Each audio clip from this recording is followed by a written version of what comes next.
But hundreds in Bhopal were not in a forgiving mood, chanting Union Carbide is a killer. The scenes are simply hellish. So much suffering from India's invisible killer. At one point, an official said one death was being recorded every minute from the poison gas leak in the city of Bhopal. The enormity of the tragedy of Bhopal, India is becoming more apparent this morning. Authorities now say the toxic gas that escaped from a Union Carbide plant on Monday. 1984 की वो दिसंबर की रात लोग आज भी नहीं भूले हैं।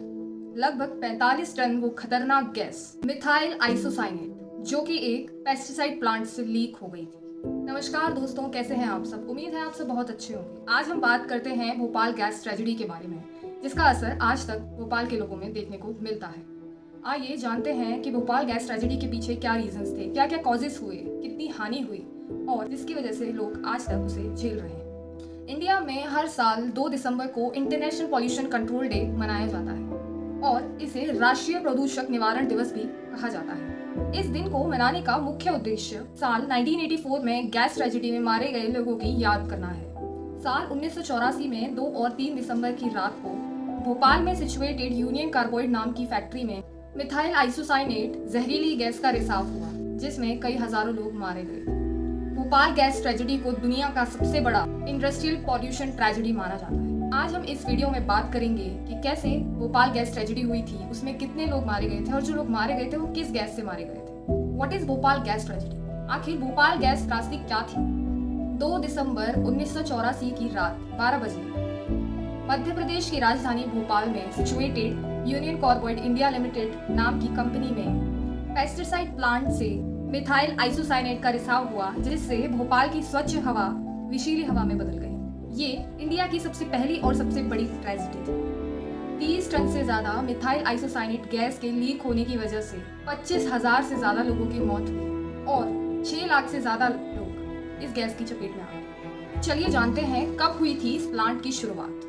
साल 1969 में मिथाइल आइसोसाइनेट का यूज करके पेस्टिसाइड का प्रोडक्शन करने के लिए यूनियन कार्बाइड इंडिया लिमिटेड नाम से एक प्लांट बनाया गया।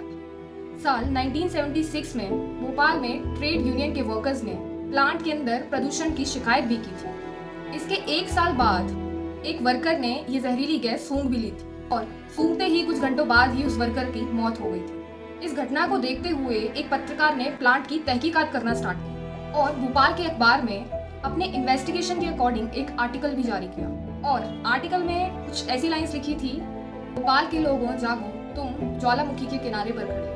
भोपाल गैस ट्रेजेडी ने करीबन 2 साल पहले फॉस्जीन गैस के संपर्क में आने से लगभग 45 वर्कर्स को हॉस्पिटल में भर्ती करना पड़ गया था। रिपोर्ट के मुताबिक 1983 और 1984 के बीच phosgene, carbon tetrachloride, methyl isocyanate और मोनोमिथाइलमाइन के कई बार रिसाव हुए।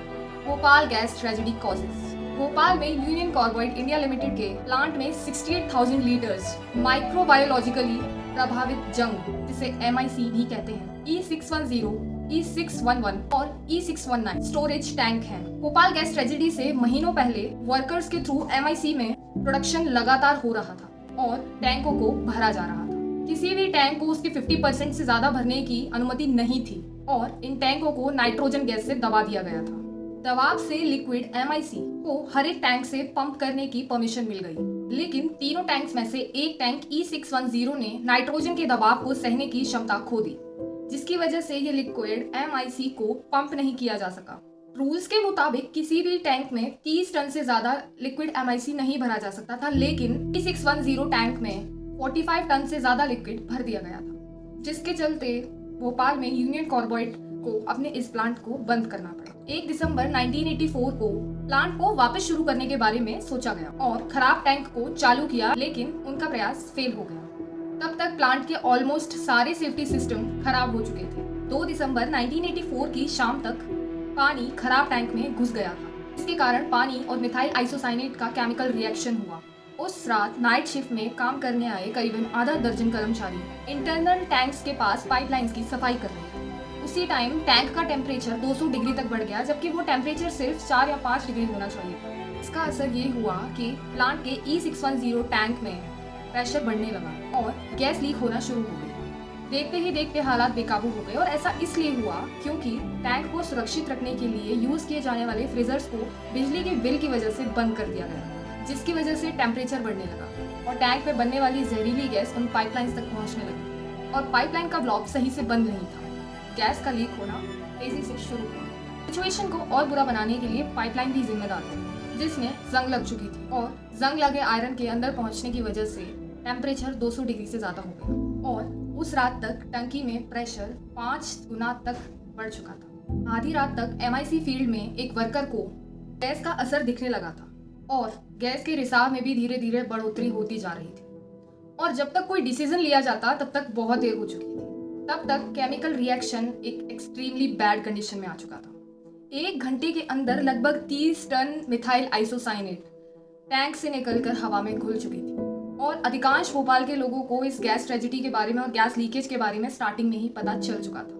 और फिर क्या होना था, हजारों लोगों की जान चली गई और लाखों लोग अपंग हो गए और उस चीज का इफेक्ट हम आज तक देख सकते हैं। उस दिन भोपाल की रात वो रात थी जब मौत हवा में घूम रही थी।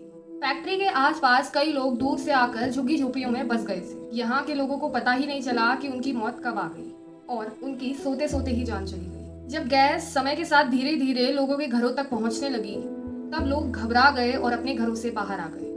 देखते ही देखते नजारा मंजर में बदलने लगा। लोग उल्टियां करने लगे और कुछ की रास्ते में ही मौत हो गई तो कुछ की हांफते हुए मौत हो गई और कारखाने का अलार्म सिस्टम भी उस टाइम पर बंद था। जैसे जैसे रात बीती हॉस्पिटल में मरीजों की संख्या बढ़ती गई और डॉक्टर्स को खुद समझ नहीं आ रहा था कि आखिर वो करें तो करें क्या।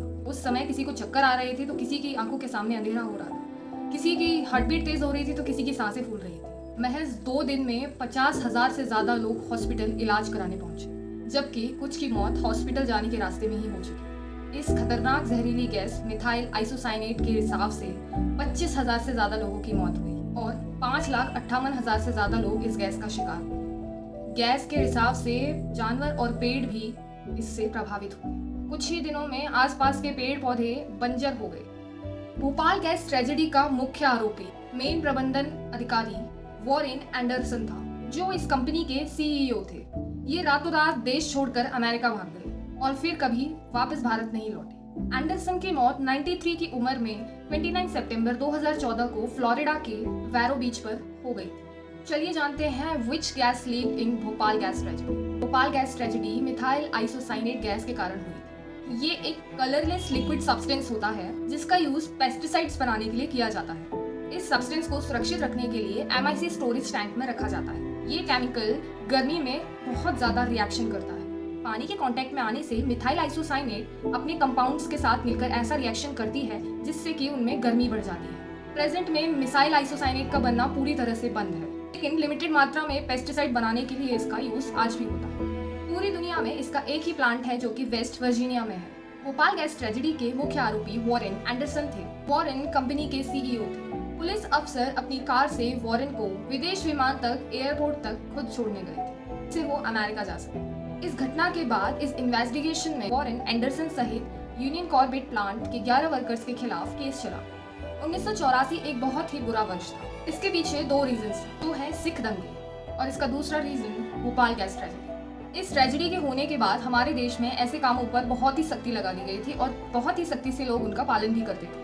भोपाल गैस ट्रेजेडी में ऑलमोस्ट पूरा भोपाल खत्म हो गया था। जो लोग सरवाइव कर पाए वही लोग बचे, उसके अलावा सारे लोग और सारे जानवर मारे गए और जो लोग बच गए उनमें इस चीज का असर आज तक है। आज तक लोग वहां पर अपंग पैदा होते हैं। राजकुमार केसवानी नाम के पत्रकार जिन्होंने 1982 से लेकर 1984 तक इस पर आर्टिकल्स भी लिखे थे और हर बार आर्टिकल्स में UCIL प्लांट को खतरे से बचाया गया, लेकिन सरकार के कानों में जून तक नहीं रहेंगी, जिसका कॉस्ट भोपाल की आम जनता को उठाना पड़ा और आज तक वो उसकी परेशानी झेल रहे हैं। अगर उन आर्टिकल्स के खिलाफ किसी ने भी आवाज उठाई होती तो आज शायद भोपाल गैस ट्रेजेडी नहीं हुई होती। किसी ने भी इस बात पर गौर नहीं किया कि वो पत्रकार बार बार उस प्लांट को बचाने के लिए आर्टिकल्स क्यों लिखता था। हमेशा उसके आर्टिकल्स में सिर्फ प्लांट की ही साइड क्यों ली जाती थी। आज भी उस जहरीली गैस का असर भोपाल में बना हुआ है।